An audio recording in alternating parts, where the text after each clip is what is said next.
अब company law के अंदर इंपॉर्टेंट सवाल आता है कि winding up of a company से क्या मतलब होता है इसका। तो वाइंडिंग अप का मतलब होता है जब भी कोई कंपनी परमानेंटली बंद हो रही होती है अपने सारे फाइनेंशियल एसेट्स को सेटल करके, और जो भी उनका रिमेनिंग एसेट्स है उनको एक लिक्विडेटर अपॉइंट कर देती है। लिक्विडेटर वह पर्सन होता है जिसका काम होता है कि जो भी कंपनी के एसेट्स हैं उनको सेल करना, और क्रेडिटर्स को पेमेंट करना, और कोई भी कंपनी का लीगल मैटर्स उसको भी हैंडल करना।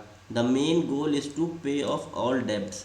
यानी कंपनी वाइंड अप हो रही है, यानी कंपनी बंद हो रही है, उसके बाद कंपनी के जो भी डेब्ट है, जो भी कर्जे हैं, उनको पेमेंट करना, और शेयर होल्डर्स को पेमेंट करते हुए सब कंपनी अच्छे तरीके से बंद होना। अब सेक्शन 270 जो आप पढ़ते हैं बेयर एक्ट से, तो उसमें लिखा हुआ है कि कितने तरह के मोड्स हैं वाइंडिंग अप के। तो आपको दो मोड्स मिलेंगे, एक voluntary winding up of a company. तो सबसे पहले वॉलेंट्री वाइंडिंग अप मतलब होता है कि अब कंपनी अपनी स्वेच्छा से बंद हो रही है, यानी कंपनी के ऊपर किसी का ऑर्डर नहीं आया है, कोई ट्रिब्यूनल ने ऑर्डर नहीं किया है, कंपनी अपनी स्वेच्छा से बंद हो रही है। कोई स्पेशल रेजोल्यूशन पास कर दिया गया है 75% ऑफ शेयर होल्डर्स जिसके फेवर में है कि हाँ कंपनी को बंद होना चाहिए।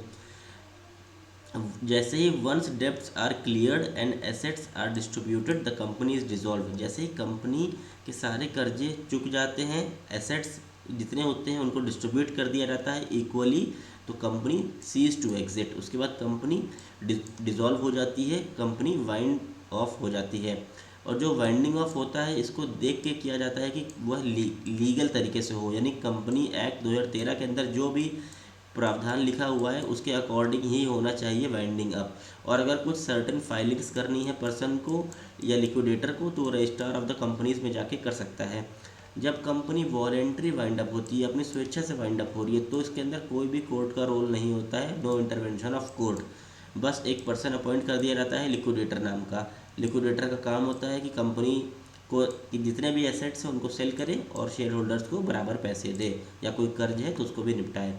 अब दूसरा जो मोड आपको मिलता है सेक्शन 270 के अंदर, पहला आपने देखा कि वॉलेंट्री वाइंडिंग अप, दूसरा है compulsory winding up. Compulsory winding up का मतलब होता है कि कोई ट्रिब्यूनल ने ऑर्डर दिया है, जैसे कि एनसीएलटी ने ऑर्डर दिया है कि कंपनी को बंद करना है। अब कंपनी को बंद करना है, वो भी ट्रिब्यूनल ऑर्डर दे रही है। ट्रिब्यूनल कह रही है कि कोई कंपनी अगर फ्रॉडुलेंट तरीके से चल रही थी उसको बंद करो, अगर कोई वायोलेशन किया है, उल्लंघन किया है नेशनल इंटरेस्ट में कंपनी ने, या कोई लीगल रिक्वायरमेंट से उसको मीट नहीं कर पा रही कंपनी, तो तुरंत ही कंपनी को बंद किया जाए। फ्रॉडुलेंट और unlawful conduct, if the tribunal, अगर ट्रिब्यूनल को लगता है कि कंपनी कोई भी ऐसा काम कर रही है जो फ्रॉडुलेंट है, अपने बिजनेस को चला रही है 420 से, या अनलॉफुल पर्पस से काम कर रही है, तुरंत ही उसको बंद करने का आदेश दे सकती है। Failure to file financial statement, अगर ट्रिब्यूनल को लगता है कि कंपनी ने फाइनेंशियल स्टेटमेंट और एनुअल रिटर्न फाइल नहीं किया है रजिस्ट्रार ऑफ कंपनीज के पास, वो भी 5 कंसेक्यूटिव ईयर्स तक, तो तुरंत ही वाइंड अप का ऑर्डर दे सकती है ट्रिब्यूनल। अगर ट्रिब्यूनल को लगता है कि जस्ट और इक्विटेबल ग्राउंड है कि कंपनी को वाइंड अप करना जरूरी है, तो वाइंड अप कर सकती है।